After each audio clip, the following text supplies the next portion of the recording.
Bonjour tout le monde, merci d'avoir un petit peu patienté. On va donc commencer. Pour rappel, je vous demanderai de bien garder vos caméras et micros coupés. Je pense qu'on l'a fait manuellement pour la plupart d'entre vous, mais ça aidera vraiment au bon fonctionnement de ce webinaire. Et durant la séance de questions-réponses, ma collègue Elisa vous donnera l'opportunité de discuter, enfin, de parler et prendre la parole si vous levez la petite main parce que c'est quand même plus chouette face à face. N'hésitez pas aussi pendant les deux présentations à communiquer directement dans le chat. Donc, bienvenue tout le monde. Ce matin, nous allons nous intéresser à deux thématiques qui sont potentiellement bien liées, qui sont le jumeau numérique et la gestion de crise. Alors, durant l'heure qui vient, la présentation va être divisée comme suit. Donc, pour commencer, je vais un peu présenter l'Institut et notre vision de la Smart City, pour ceux qui ne nous connaîtraient pas. Et je vois aujourd'hui qu'il y a un public assez varié, composé de gens qui nous connaissent très bien et d'autres, je pense, c'est la première fois qu'ils entendent parler de nous. Ensuite, je reviendrai sur les concepts de jumeaux numériques et la gestion de crise, et en essayant de faire un peu le lien entre ces deux concepts, donc ce qu'on a mis en avant dans le rapport. Une fois cette introduction théorique, on va dire, finie, nous avons le plaisir d'accueillir le professeur Roland Billon, notre collègue de l'unité de géomatique de l'Université de Liège, qui viendra un peu illustrer en fait mes propos et qui proposera une approche un peu plus technique pour vraiment comprendre ce qu'il y a derrière le jeu numérique et je pense que ça vous intéressera beaucoup. Et puis il y aura un petit moment, comme toujours, de questions-réponses et une conclusion. Alors, pour ceux qui ne nous connaissent pas, qu'est-ce que le Smart City Institute? Donc, nous sommes un institut académique qui est attaché à la faculté de gestion de l'Université de Liège et nous travaillons sur la thématique des territoires durables et intelligents, mais avec une approche vraiment gestion et stratégie. Donc, personne dans notre équipe n'est ingénieur, personne n'est urbaniste, mais c'est vraiment comprendre en fait comment cette transition durable et intelligente se met en place avec l'utilisation de politiques publiques, la collaboration des acteurs et donc toute cette approche sciences sociales. On travaille sur quatre axes. Donc, d'une part, l'enseignement. Donc, voilà, en tant qu'institut au sein de l'UNIF, on a notamment un séminaire étudiant. On organise des formations aussi à destination des professionnels. On a tout un volet recherche tant fondamentale qu'appliquée. Et puis, on essaye de jouer un rôle vraiment de sensibilisation à cette thématique au niveau de l'écosystème wallon notamment, parce que nous sommes le référent académique au niveau wallon pour la Smart Région. Et donc voilà, on essaye simultanément de travailler sur ces différents tableaux pour faire avancer la recherche. Et donc c'est exactement dans ce cadre qu'est sorti le rapport introductif sur lequel on va se pencher aujourd'hui, qui a à la fois objectif de dévulgariser des thématiques qui sont peut-être parfois un peu complexes et après sensibiliser l'écosystème à ces thématiques. Alors, c'est bien sympa de s'appeler le Smart City Institute, mais quelle est notre définition de la Smart City? Et j'ai bien vu dans les personnes qui sont présentes à ce webinaire que c'est peut-être un peu moins, on va dire, technique que à quoi vous avez l'habitude. Donc, pour nous, une Smart City, c'est un écosystème de parties prenantes, avec des acteurs privés, publics, des citoyens, des universités et autres. Cet écosystème est engagé dans un processus de transition durable sur un territoire donné en utilisant les technologies comme facilitateur. Et facilitateur, c'est vraiment un rouge fluo souligné parce que ça doit répondre à un besoin dans un objectif de durabilité. Alors, le terme Smart City, c'est une chose, mais on utilise bien plus le vocable de Smart Territory. Et donc, cette définition de la Smart City peut s'appliquer à tous les termes qui tournent autour, que ce soit ville durable et intelligente, qu'on utilise comme traduction, Smart Territory, mais aussi au niveau régional, de Smart Région ou de Smart Village, et évidemment les traductions françaises.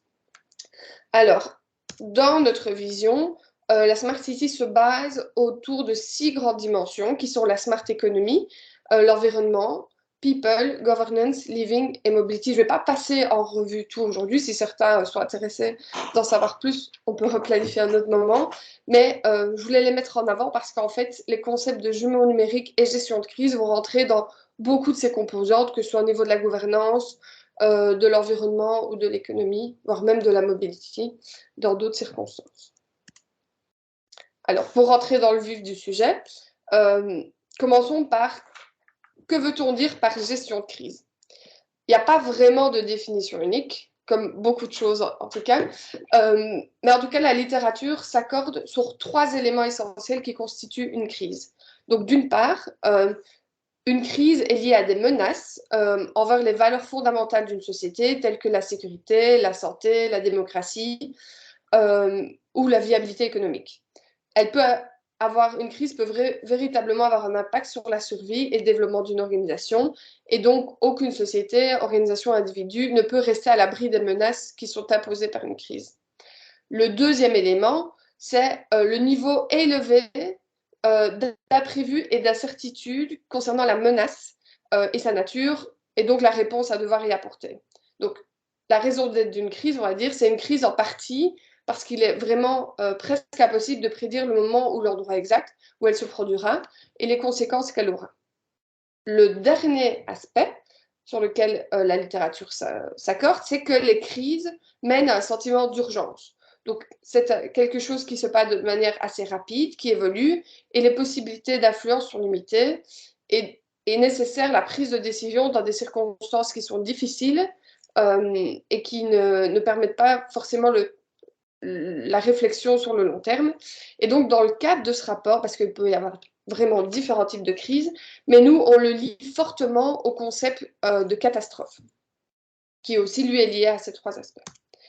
Alors, pour un peu revenir sur la typologie des crises et des catastrophes qui y sont liées, on distingue 2 grands types de catastrophes et de crises qui y sont liées. Donc, d'une part, les catastrophes naturelles qui peuvent être biologiques, ben voilà, comme une épidémie, comme le Covid, géophysiques comme un tremblement de terre, hydrologiques liés à des inondations, météorologiques, les tempêtes, ou climatologiques. Il y a aussi les catastrophes qui sont technologiques ou humaines, en fonction le terme varie, qui peuvent être des accidents industriels comme une explosion, un accident de transport ou des choses mixtes, donc avec plusieurs éléments comme des attaques terroristes, intoxication alimentaire et autres. Le concept même de gestion de crise, en fait, il s'articule autour, si la technologie veut bien communiquer, autour de 3 grandes étapes. Donc, ce qui se passe en pré-crise. Donc, la pré-crise, comme le nom le dit, c'est avant la crise.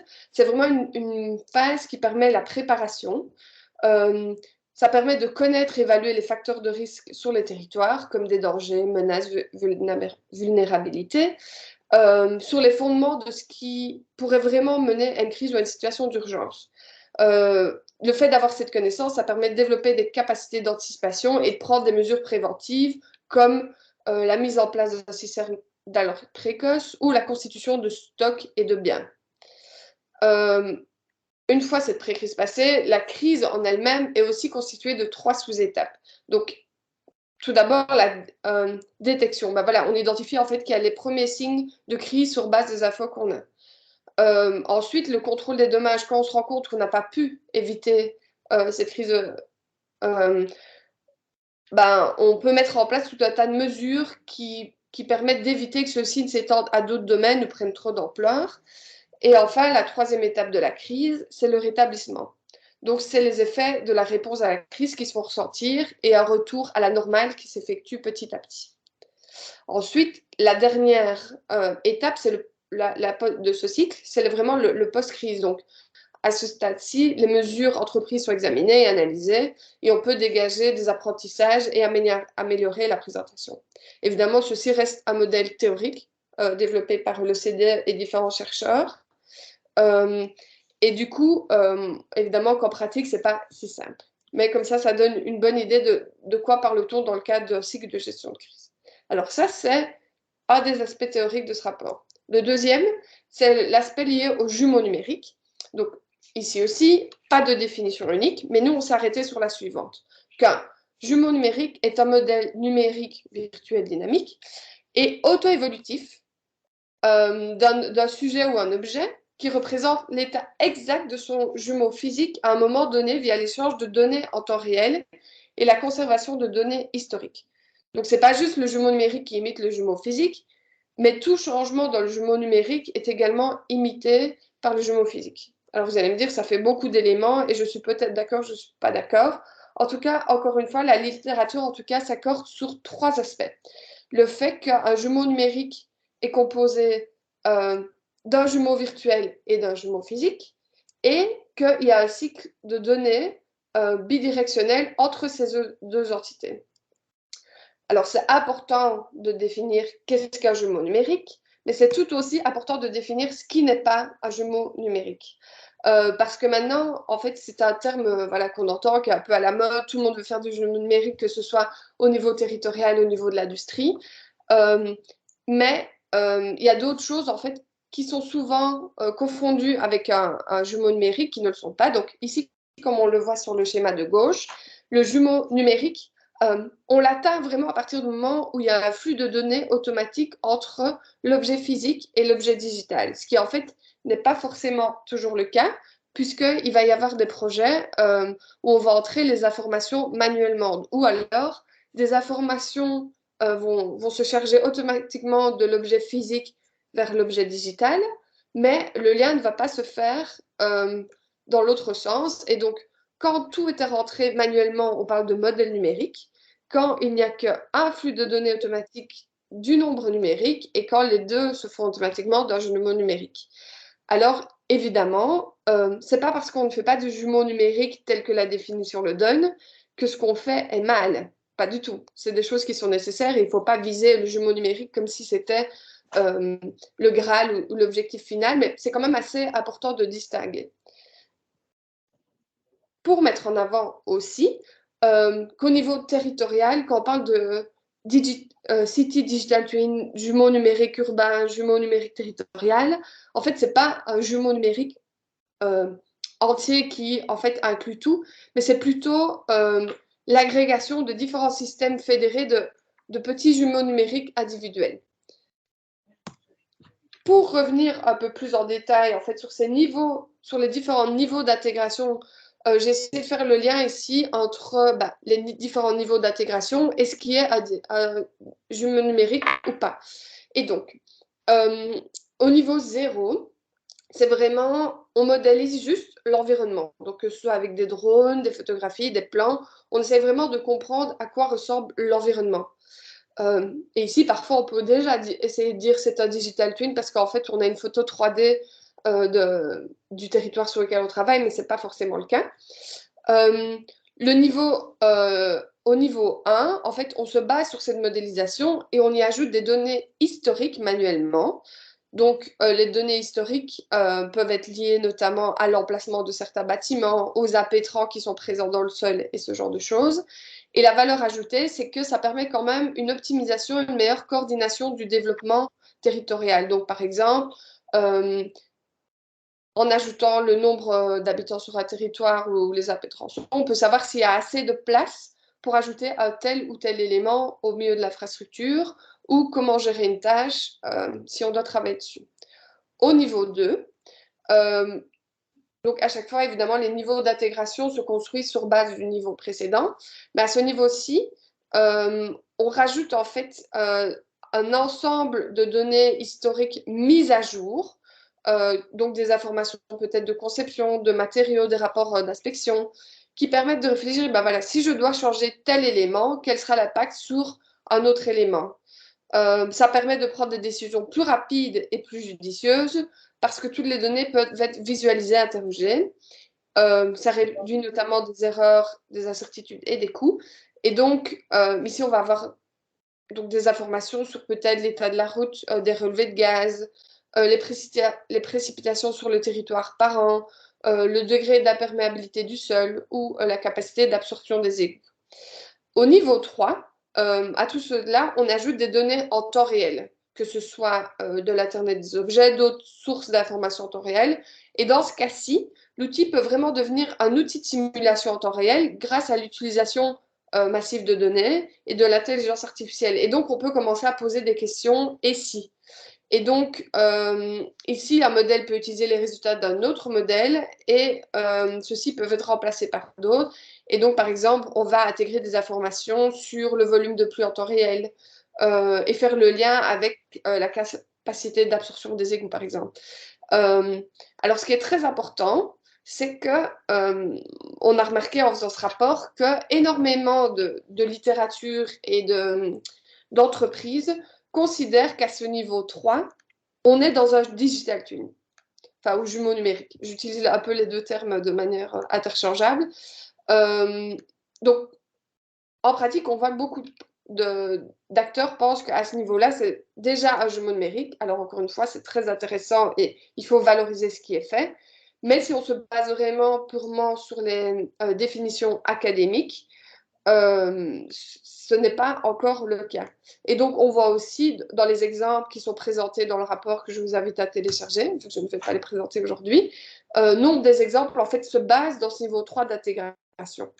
Parce qu'au niveau 4, donc on parle vraiment d'un échange bidirectionnel des données, ce qui veut dire que voilà, si on active une valve dans le jumeau numérique sur un ordinateur, ça veut dire qu'il peut avoir un impact directement sur ce qu'on a physiquement. Et le niveau 5, c'est vraiment au niveau d'une opération et d'une maintenance automatisée. Donc ça peut dire que par exemple,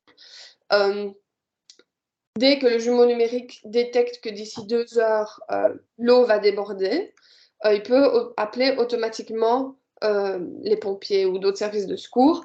Et donc voilà, peut-être que je me trompe, mais d'après mes recherches, il n'y a pas vraiment ce niveau d'intégration n'est pas vraiment présent au sein des territoires aujourd'hui.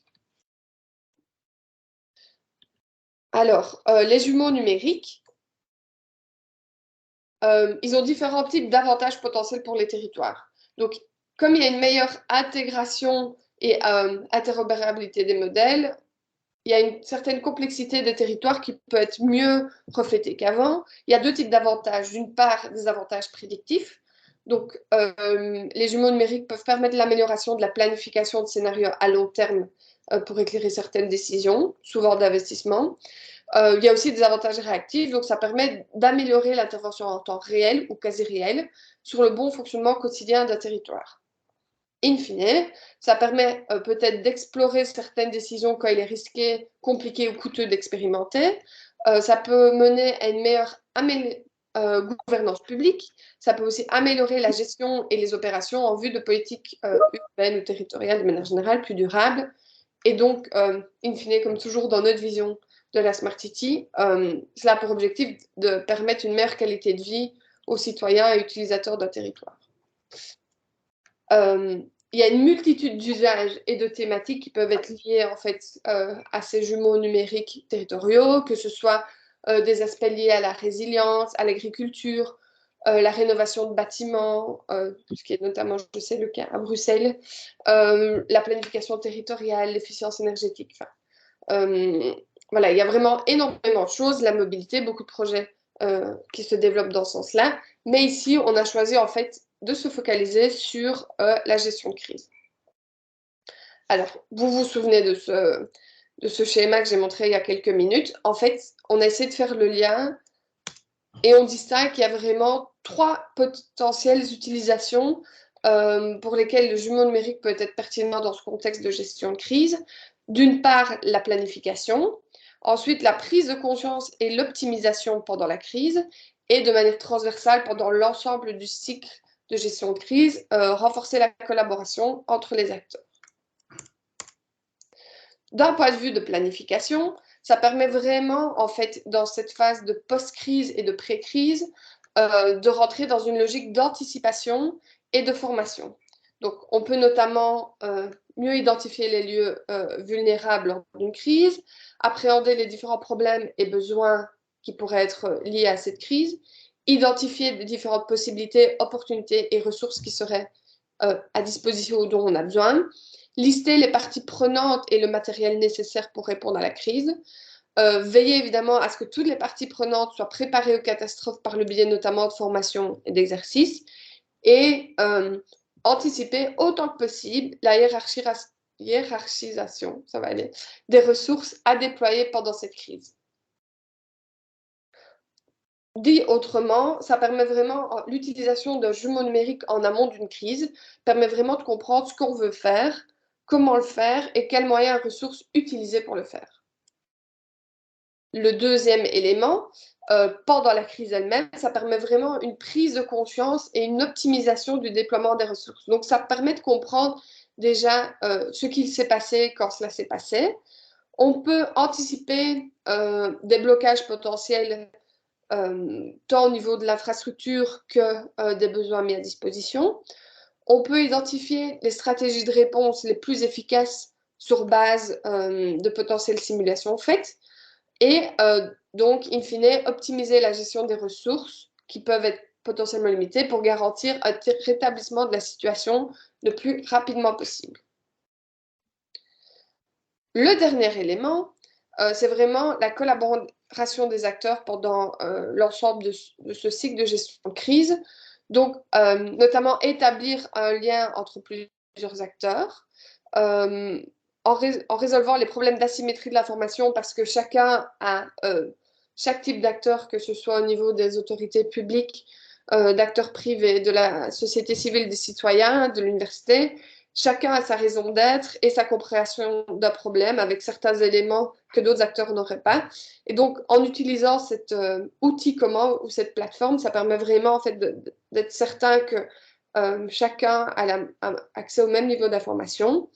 Grâce à ça, ça permet de planifier en fait une crise de manière ordonnée, en tout cas la réponse à la crise et définir le rôle de chacun de manière raisonnable et puis d'avoir un feedback constant sur lequel les différents acteurs impliqués peuvent se baser durant la crise. Alors, j'ai essayé de faire tout ça en très condensé parce qu'on n'a qu'une heure, on est plusieurs à parler, mais évidemment, n'hésitez pas à aller consulter notre rapport puisque c'est bien plus détaillé que ce que je vous ai présenté ici. On voit donc au travers de ce rapport que les jumeaux numériques ont un réel potentiel pour pouvoir soutenir les territoires dans la gestion de crise. Par contre, évidemment, il y a quand même toujours des limites.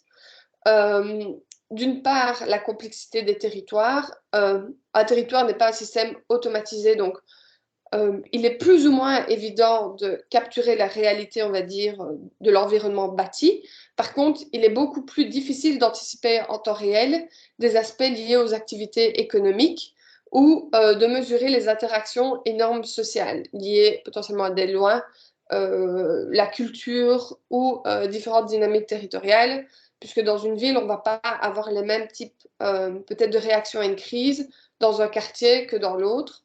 Et donc voilà, la manière dont l'humain va réagir en gestion de crise, c'est peut-être plus compliqué aussi à anticiper que de savoir si la route ou si l'infrastructure va tenir le coup.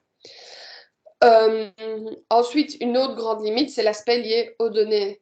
Donc, bah voilà, la donnée est vraiment la colonne vertébrale d'un jumeau numérique. Donc, il faut être certain, en fait, pour qu'il fonctionne bien, que ce soit en termes de jumeaux numériques ou même d'ombre numérique à un niveau moins avancé, mais qu'il y ait une disponibilité suffisante des données pour qu'il fonctionne bien, donc que ce soit au niveau des big data ou des données en temps réel, sachant d'autant plus que dans un contexte de crise, il y a aussi un risque, en fonction de la crise en question, que cette infrastructure soit aussi touchée par la crise et donc ne produise plus les données nécessaires. Euh, Ce n'est pas tout d'avoir accès à des données, il faut aussi avoir accès à des données de qualité, donc qui seront facilement identifiables et transformées pour pouvoir être intégrées à d'autres types de données. Et puis, même si les développements sont intéressants et même très intenses et en route, la maturité technologique des jumeaux numériques reste encore peut-être précoce à certains endroits et peut-être peaufinée. La dernière limite est liée à la gouvernance. Et donc, la première chose qui est très importante, et c'est un retour que j'ai encore eu récemment du terrain, qui est d'avoir un jumeau numérique, c'est chouette, mais il faut vraiment qu'on définisse pourquoi, à quel défi il répond et quelle sera son utilisation. Donc vraiment le côté euh, définir un cas d'usage très précis parce qu'en fonction de ce qu'on choisit comme cas d'usage, que ce soit au niveau des inondations, de la mobilité, de la rénovation de bâtiments, on ne va pas avoir besoin du même type de données, du même type d'acteurs à impliquer. Il y a toujours au niveau de la gouvernance quand même un accès de partage de l'information puisque certaines Certains, peut-être, opérateurs privés ont des prérequis, des prérogatives sur les données, et donc ils ne les vendraient plutôt que de les partager gratuitement, ce qui est leur droit. Mais je veux dire, il y a tout un enjeu autour du partage de l'information et comment s'assurer qu'en effet, tous les acteurs puissent collaborer à la constitution du jumeau numérique. Et puis, il y a quand même un aspect au niveau des citoyens, au niveau de la transparence, puisque si on n'est pas assez transparent au niveau territorial sur la manière d'utiliser un jumeau numérique, il peut y avoir un sentiment, on va dire, pas assez démocratique, alors que si on communique un peu trop, il peut y avoir à donner, mais que fait-on de mes données et comment sont-elles utilisées? Donc, pour essayer de récapituler les 20 dernières minutes très très rapidement, dans ce rapport, on a vraiment identifié que les jumeaux numériques ont un potentiel intéressant dans la gestion de crise et plus globalement dans la gouvernance d'un territoire, mais ils ne doivent pas être envisagés comme une quête ultime, mais plutôt comme une option parmi d'autres pour atteindre des objectifs de durabilité et de résilience territoriale. Donc, les questions-réponses, ce sera pour plus tard, mais n'hésitez pas aussi si vous voulez en mettre certaines dans le chat pour qu'on y revienne plus tard. En attendant, je vais céder la parole à Roland Billen, qui est là, je pense. Oui. Bonjour Audrey. Et donc, Roland, j'ai les slides intégrés, donc n'hésite pas à me dire suivant et je change. Ok, ce sera plus facile comme ça. Merci beaucoup Audrey. Et bonjour à tous, merci beaucoup Audrey de m'avoir... Je ne t'entends pas. Toi, tu as du son sur ton ordi? Vous m'entendez? Là, oui. Ok, parfait, merci. Donc, je disais merci beaucoup pour l'invitation. Donc, moi, je vais parler de développement de jumeaux numériques, pas spécifiquement dans la gestion de crises et catastrophes, mais de manière un peu plus globale au niveau urbain et territorial. Et en fait, je vais essayer de parler un peu de quelques enjeux au travers de retours d'expérience de nos projets et de nos recherches. Alors, suivant, la présentation est structurée de la manière suivante. Je vais d'abord rapidement nous présenter. Vous présenter aussi un peu notre trajectoire jumeau numérique pour vous expliquer dans quel cadre nous abordons cette thématique qui est évidemment plus technologique que celle présentée par le Smart City Institute. Puis, je parlerai donc, enfin, le point principal, c'est les enjeux du développement. Et là, je vais repartir du rapport d'Audrey et de quelques enjeux qu'elle vient de présenter ici à la fin en résumé. Je repartirai de quelques éléments là-bas que je illustrerai au regard de nos expériences et puis je conclurai rapidement. Alors, voilà, je vous présente le GeoCity Lab, donc c'est Geospatial Data Science and City Information Modeling. Nous faisons partie de l'unité de géomatique de l'Université de Liège.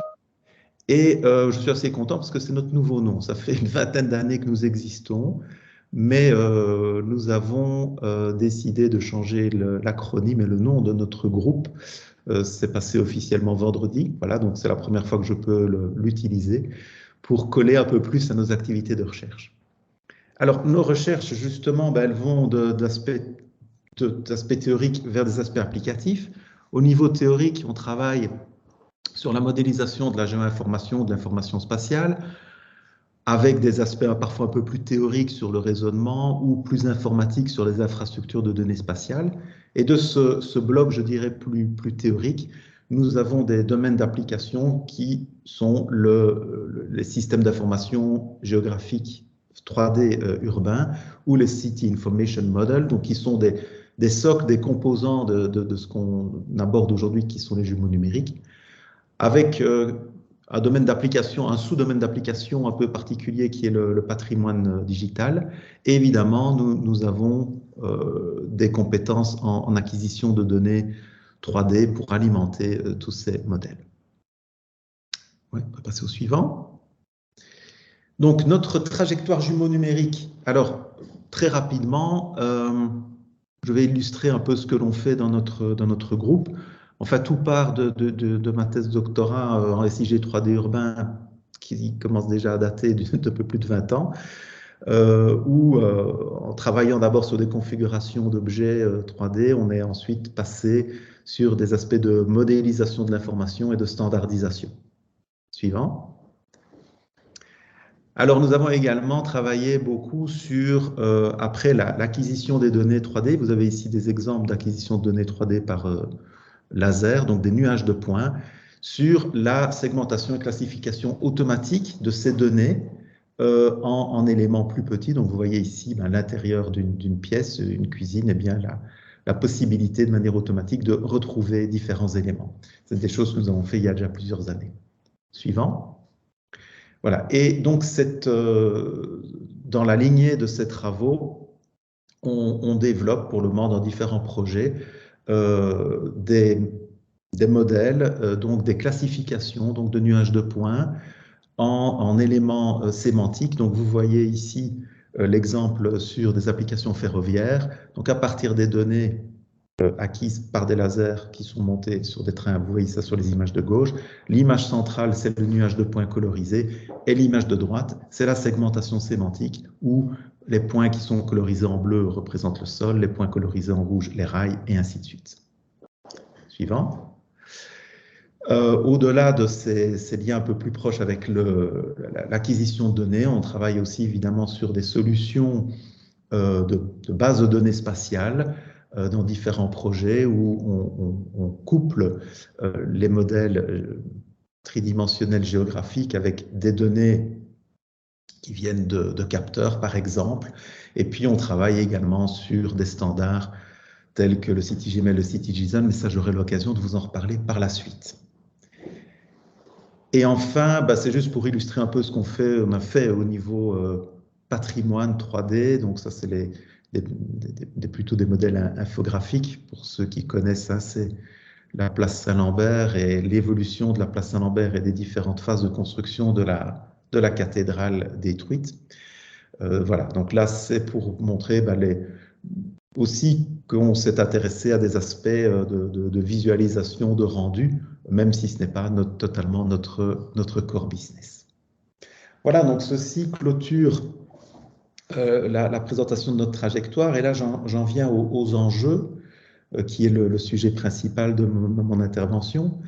Et alors, en complément au rapport qui a été fait par le Smart City Institute, je me permets de mettre ce schéma que j'aime assez bien, qui a été proposé par des collègues des Pays-Bas et de Singapour cette année, et qui montre en détail les différents enjeux, qu'ils soient techniques ou non techniques, de la constitution de jumeaux numériques, mais dans les différentes phases de développement du jumeau numérique.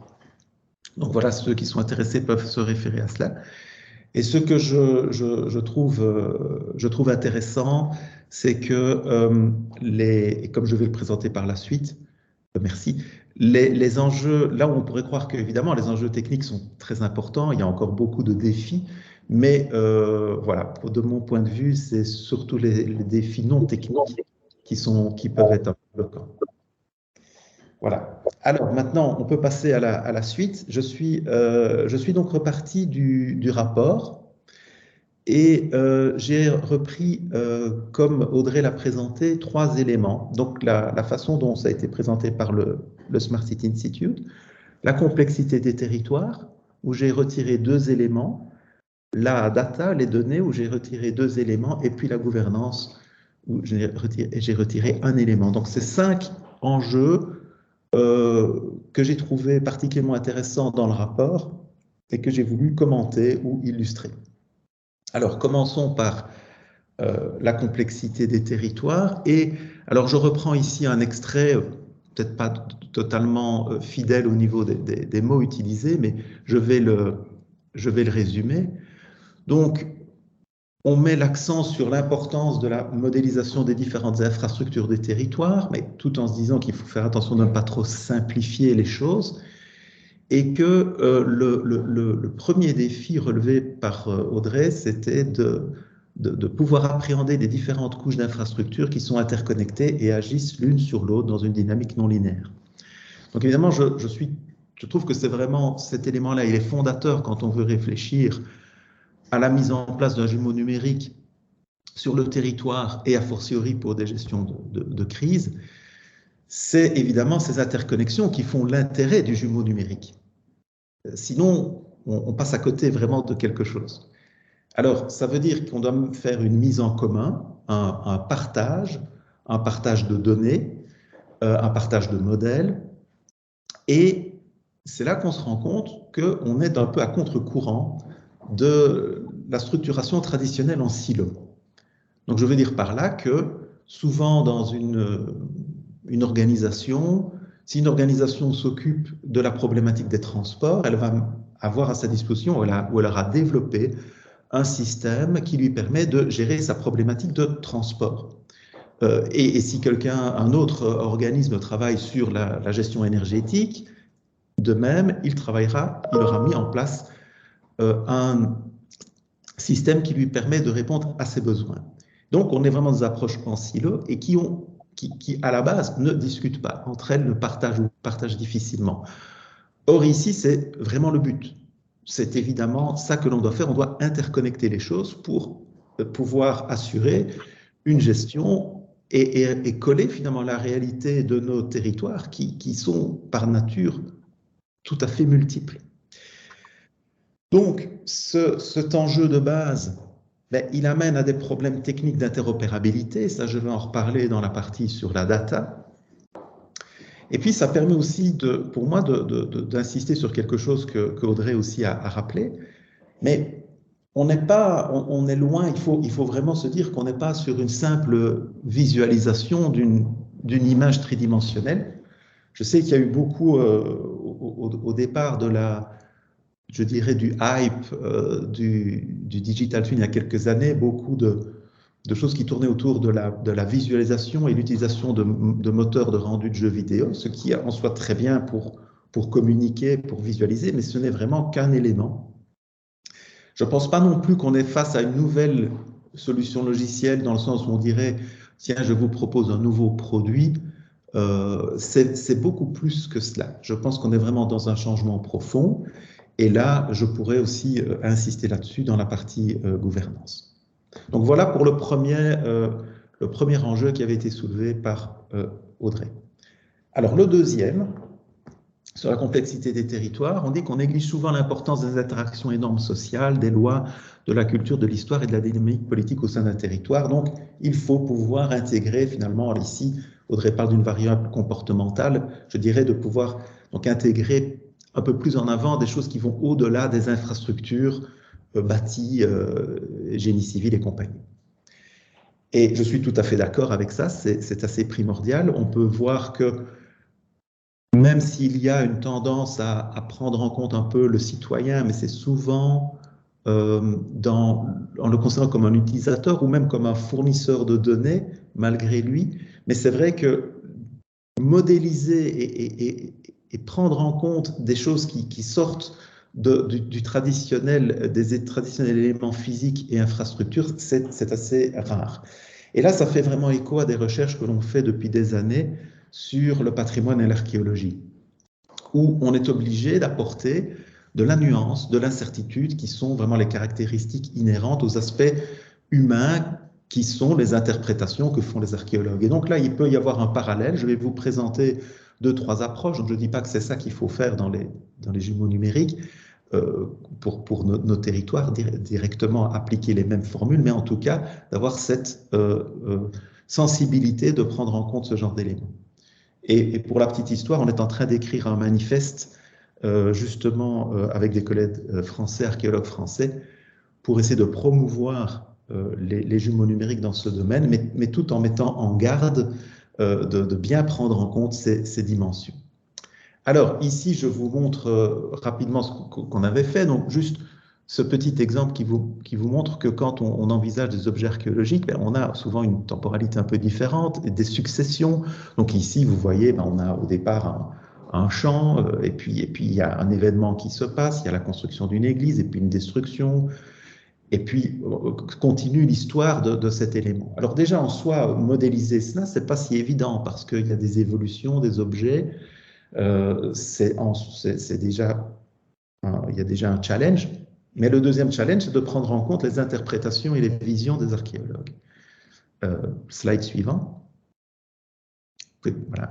Et donc, ici, ce qu'on avait mis en place, enfin notre collègue Muriel Van Rumbeek, c'était non seulement de considérer les objets au travers de leur géométrie, leur fonction, la temporalité, mais aussi de modéliser, si vous voulez, dans le système, l'interprétation des acteurs. Et donc, à chaque archéologue, on peut avoir une certaine vision, une certaine histoire de l'objet. Et d'ailleurs, on peut même imaginer qu'un archéologue, évoluant dans le temps, va changer sa vision des choses, mais on garde quand même tout l'historique dans le système. Donc voilà, c'était quelque chose que je voulais vous montrer. On peut passer à la suivante. Merci. Alors au niveau data maintenant, dans le rapport, il est indiqué que donc, la standardisation des formats de données et leur interopérabilité vont permettre l'intégration et que c'est un défi majeur. Donc là aussi, je confirme, il y a évidemment des standards qui existent. Ici, je cite les plus connus pour la partie gestion urbaine, donc le CityJML qui est maintenant sa version 3.0. On travaille maintenant aussi beaucoup sur le CityJSON, mais tout ça est toujours effectivement en développement et ces standards évoluent sans cesse. Il faut se rendre compte également que vu qu'on veut briser des silos, il faut pouvoir faire communiquer des mondes différents. Alors, pour les gens qui sont habitués, j'ai repris ici les acronymes BIM et SIG. Donc, pour BIM, Building Information Model et Système d'information géographique. Ici, c'est la rencontre du monde, en gros, de la construction et de l'architecture et du monde de la géographie. Mais on peut imaginer, il y a évidemment d'autres domaines qui sont considérés. Et donc, cette standardisation, cette intégration est d'autant plus complexe que l'on veut vraiment pouvoir faire parler et communiquer les différents modèles et donc, par conséquent, les différentes données. Ce qui amène à développer de nouvelles infrastructures, de nouvelles architectures. Et là, je vous parle d'un projet que nous développons. C'est juste un exemple. Ça s'appelle le projet Cerber. Et donc là, nous essayons de développer en fait de nouvelles façons de structurer l'information, justement pour répondre à cette réalité qui est de devoir gérer des modèles et des données qui viennent de mondes très différents. Et donc là, je ne vais pas rentrer dans le détail technique parce que ça nous amènerait trop loin, mais en gros, on peut passer à la dia suivante. Voilà, passer à la dia suivante, merci. Donc en gros ici, ce qu'on fait, c'est c'est l'idée du Cerbère. Donc si vous voulez, c'est un peu le chien mythologique. Eh bien, la base de données, c'est le corps du chien. Donc, il va pouvoir stocker toute une série de données, mais les interactions qui se font avec les modèles et les mondes extérieurs se fait au travers des têtes, hein, les têtes du Cerbère, où il va permettre donc de jouer, donc ces différentes têtes vont jouer le rôle de filtre en entrée et en sortie, qui vont permettre de digérer, comme on dit, toutes sortes de données et ressortir des données qui vont être compatibles. Donc là, c'est une démarche que nous prenons, mais d'autres collègues, notamment aux Pays-Bas, vont dans la même direction. Voilà, dia suivante.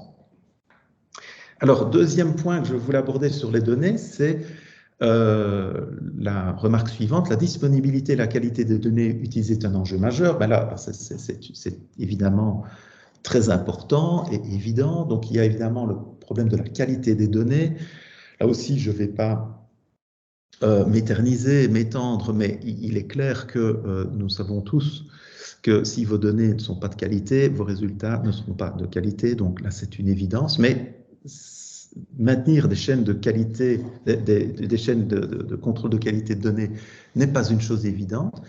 La disponibilité des données, Audrey en a aussi parlé, il y a le côté vraiment pratique de est-ce que des organismes veulent bien donner, partager leurs données, parce que parfois ces données sont sensibles, donc il y a différents moyens d'y arriver, parfois en agrégeant les données pour les rendre moins sensibles.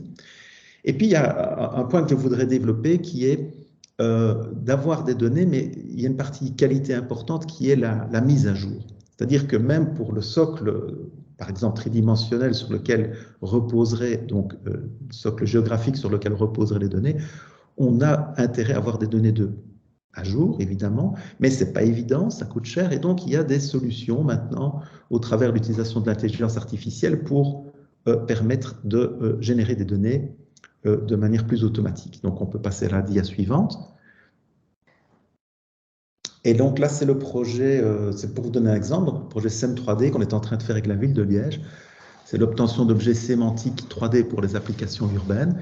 Et nous avons, dans la continuité de ce que je vous ai montré avec les traitements des données du nuage de points, eh bien ici, nous l'appliquons à des scènes urbaines et nous pouvons, d'une part, déterminer des classes de points qui correspondent à différentes sémantiques, donc la végétation, les bâtiments et ainsi de suite. Et puis, à partir de là, slide suivant, on peut reconstruire véritablement des modèles tridimensionnels. Et donc là, vous avez ici automatiquement la génération de bâtiments en 3 dimensions avec des toitures bien orientées qui peuvent être vraiment le socle pour le bâti qui serait le socle d'un jumeau numérique urbain. Voilà pour cela, et j'en arrive au dernier point qui est la gouvernance. Nous pensons que la technologie nécessaire pour résoudre ces problèmes sera disponible bien plus tôt que les changements culturels indispensables pour adopter et utiliser pleinement la technologie. Ça, j'ai trouvé cette citation qu'Audrey reprend dans le rapport vraiment très, très, très juste. Et je dis, c'est effectivement le cas. Dans les expériences qu'on a eues, aussi bien au niveau local que quand on regarde au niveau international, le frein majeur, c'est quand même ce changement culturel. Et d'ailleurs, les jumeaux numériques urbains qui sont les plus aboutis, donc même niveau 2, niveau 3 dans la terminologie utilisée par Audrey, eh bien ces jumeaux numériques, je pense notamment à la ville de Rennes, c'est accompagné d'un changement important au niveau organisationnel, au niveau des structures, parce que, et donc ça a vraiment permis du coup faciliter l'adoption progressive de ces technologies. Et donc il ne faut vraiment pas négliger cela, c'est vraiment pour moi, comme je l'indique, le frein majeur. Alors on peut passer à la dia suivante. J'ai eu l'occasion de parler à un workshop de l'EuroSDR, qui est une association spécialisée dans les données spatiales, de justement cet impact de la développement de jumeaux numériques sur les agences cartographiques, sur les agences à l'intérieur des villes. Et on voit qu'il y a plusieurs modèles possibles. On a présenté 3 scénarios d'évolution finalement des choses dans la mise en place de jumeaux numériques. Là aussi, je vous renvoie au rapport de l'EuroSDR pour plus de détails. Mais dans cette suite, il y a le dernier, celui à droite, le Reshaping PMA's Role. Donc PMA, c'est les Public Mapping Agencies. Je pense vraiment que pour arriver à développer des jumeaux numériques urbains, il va y avoir une nécessité de refonte importante des structures et de la façon de travailler. Donc voilà, j'ai ainsi essayé d'illustrer 5 enjeux qui avaient été mis en avant dans le rapport du Smart City Institute, dont mes conclusions sont assez rapides, même si je n'ai pas spécifiquement parlé de gestion de crise et catastrophe, mais je pense que c'est vraiment, je suis sûr, un cas d'application où la mise en place et l'utilisation du jumeau numérique sont les plus convaincants pour moi. Pourquoi? Parce que les situations sont très complexes. Elles nécessitent vraiment des interconnexions. Je ne vais pas revenir sur les exemples, hein, je commence à être un petit peu long dans ma présentation, mais ça a été expliqué par Audrey. Donc, c'est vraiment là où on aurait vraiment un intérêt, je pense, important, voire crucial pour améliorer la gestion de ces crises. D'autant plus que, comme ça a été dit également, il y a des temporalités multiples, il y a des effets prédictifs, des effets réactifs, il y a un temps long sur la prédiction, un temps court sur la gestion, et aussi des spatialités multiples avec des effets qui peuvent être à des échelles très différentes au niveau des crises. Et je terminerai en disant que les jumeaux numériques font naître de grandes attentes. Moi, je suis évidemment très enthousiaste, mais par contre, les défis sont nombreux à relever, surtout, je pense, comme je vous l'ai dit, les défis non techniques. Et donc, je crois qu'il est important de ne pas créer des désillusions chez les personnes qui veulent aller vers ces jumeaux numériques.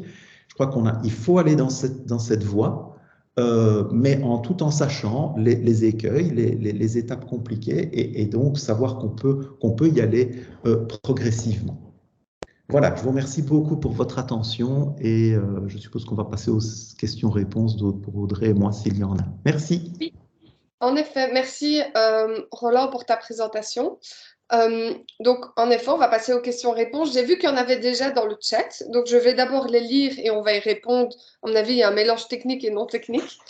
Et puis voilà, si d'autres personnes sont intéressées et veulent les poser oralement, n'hésitez pas aussi à lever votre main et on les posera. Donc, première question. Qui devrait mettre en place ce jumeau numérique en gestion de crise? En chinois, crise veut dire opportunité. Y a-t-il des opportunités pour le jumeau numérique dans une crise? Ouh là là. Donc, évidemment, je commence, mais Roland, n'hésite pas à rebondir dessus. Je pense qu'au niveau qui devrait mettre en place ce jumeau numérique, c'est une très bonne question. Je pense que, en tout cas, quand on parle d'un jumeau numérique en gestion de crise sur un territoire, c'est quelque chose qui doit peut-être être initié par le territoire au niveau voilà, des besoins et du cas d'usage et pour quels aspects de la crise cela serait important ou pour quel type de crise. Mais évidemment en collaboration avec d'autres acteurs, que ce soit académiques ou privés, qui eux ont peut-être de l'expertise technique qu'un territoire n'a pas et n'aura peut-être jamais. Avec d'autres acteurs en collaboration, que ce soit pour le développement des données, pour s'assurer de l'aspect démocratique de la chose, peut-être avec certaines parties de la société civile et autres. Et je pense que la deuxième aspect de cette question est assez philosophique et que ça peut nous faire rentrer dans de très grands débats. Mais je pense qu'il faut plus, en tout cas de mon point de vue, essayer de voir en quoi le jumeau numérique peut s'unir dans la crise plutôt que parler d'opportunités dans une crise, puisqu'en général, on n'a pas vraiment envie de capitaliser sur une crise. Mais bon, voilà. Je ne sais pas si Roland, tu veux compléter pour quelque chose. Oui, rapidement, qui doit mettre en place le jumeau numérique? À mon avis, à moins qu'on parle d'une gestion de crise sur un site particulier détenu par une société, bon, je sais pas moi, une centrale nucléaire ou quelque chose comme ça.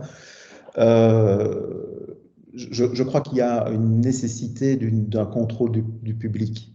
Ça, c'est sûr, même si effectivement la constitution, les données, tout ça peuvent être un partage. Il y a quand même un enjeu très important de gouvernance et de souveraineté, de contrôle des données autour de ce genre de questions. Voilà, pour moi, pour la mise en place, ça doit quand même rester, pour moi, dans le giron public. Merci. Ensuite, il y a deux questions qui sont un peu plus techniques, donc je pense qu'elles te seront liées. Je ne sais pas si tu vois aussi le chat, mais la première, c'est quelles sont les techniques utilisées pour assurer l'interopérabilité des données? Et une deuxième sur, au niveau des données, il y a une évolution fulgurante des LLM, les algorithmes qui ont besoin de peu de données, mais qui ont bien été entraînés. Donc, en utilisant un bon LLM, entraîner, on a besoin de très peu de données. Naturellement, il faudra un LLM d'une ville européenne et pas d'une ville chinoise. Est-ce que tu as quelque chose à répondre? Personnellement, je ne sais même pas ce que veut dire LLM, donc je ne vais pas y répondre. Oui, je ne suis pas sûr non plus de l'acronyme, mais je vois en gros de quoi on veut parler. Pour répondre rapidement à la première question, les techniques utilisées pour assurer l'interopérabilité. Et là, il y a des questions intéressantes parce que justement, l'intégration des données, l'interopérabilité, elle peut s'envisager à plusieurs niveaux.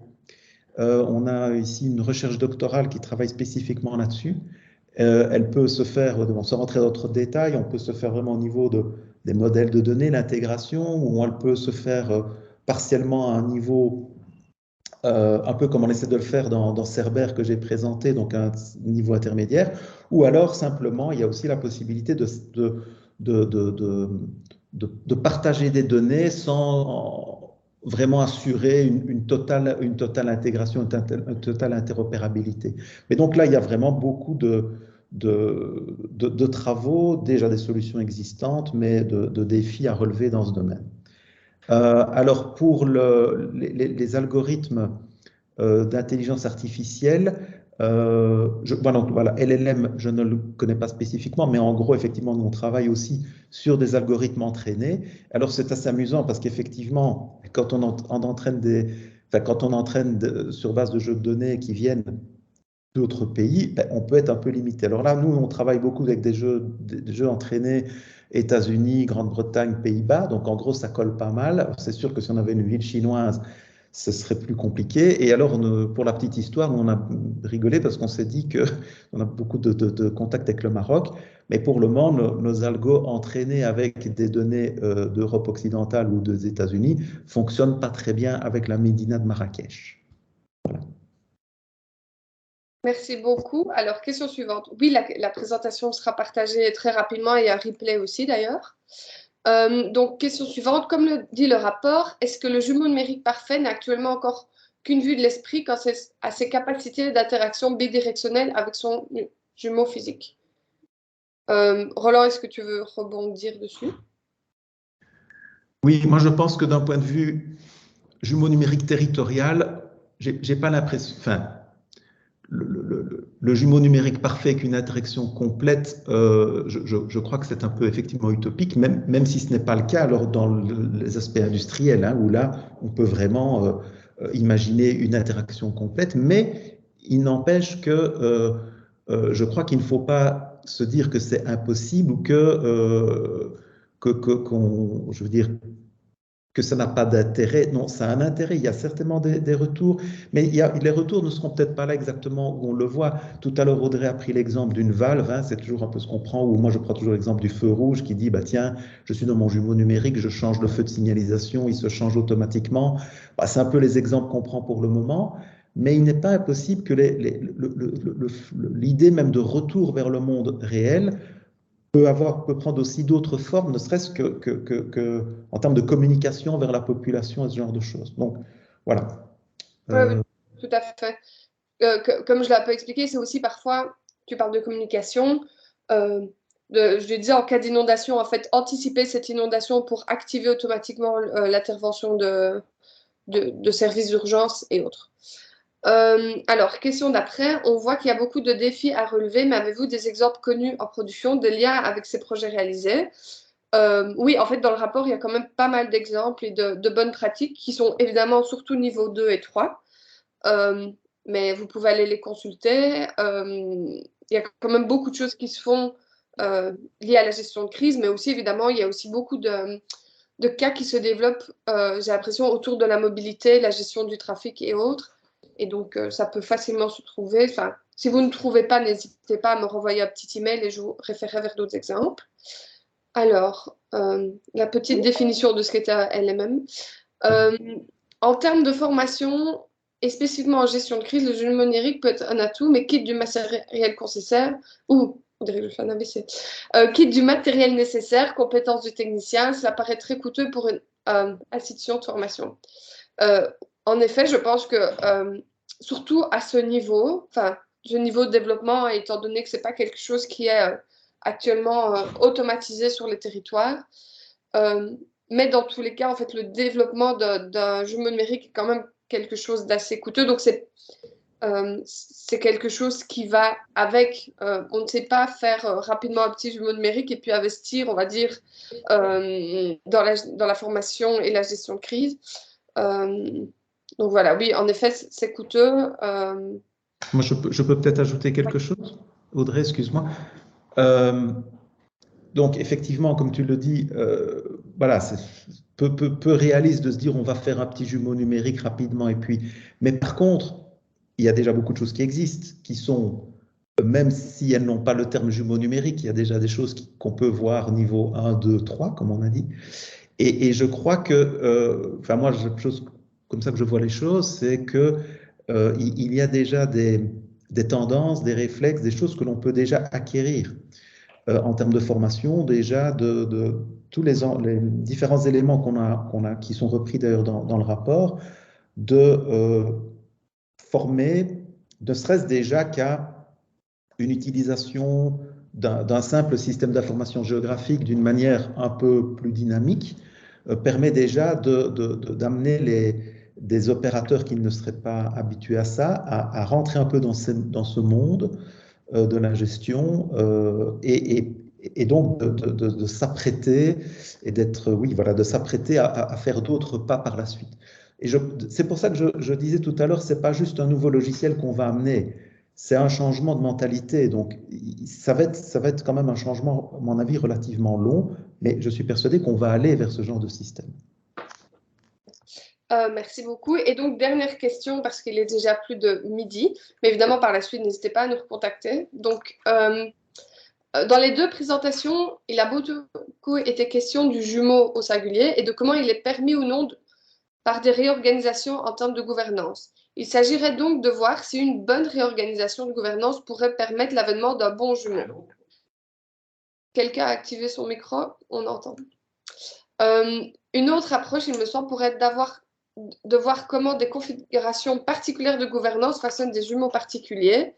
Au-delà donc de poser la question en termes de freins limites, cette approche permettrait de dépasser des cadres relativement stricts et de développer une écologie de modes d'existence divers de jumeaux numériques différents. Est-ce que vous avez des exemples empiriques de cas qui permettaient de décrire des jumeaux numériques de manière peut-être plus fine qu'à travers les 5 niveaux d'intégration ou les 3 types? Nous, c'est vrai honnêtement, quand on a fait ce rapport, on a passé énormément de temps en fait à essayer de faire de la compréhension entre tous les modèles qui existaient, parce que certains modèles définissent de la maturité sur 3 étapes, d'autres sur 6, d'autres sur 5. Donc on s'est arrêté sur ce modèle d'Evans qui en fait est fortement utilisé sur les territoires. Je pense que ça un choix à faire. Ici, c'est le choix qu'on a fait. Et j'en ai pas vu d'autres. Enfin, Roland pourra peut-être me contredire, mais en tout cas, des modèles, des catégories qui permettent aussi de ne pas rentrer dans quelque chose de trop précis techniquement et qui ouvrent les possibilités à différentes manières de faire. Ce sont toujours les choses qui venaient. Oui, non, moi je n'ai rien à ajouter par rapport à ça. Je relis comme la question parce qu'elle est longue et intéressante, mais j'essaie de voir si j'ai quelque chose à dire.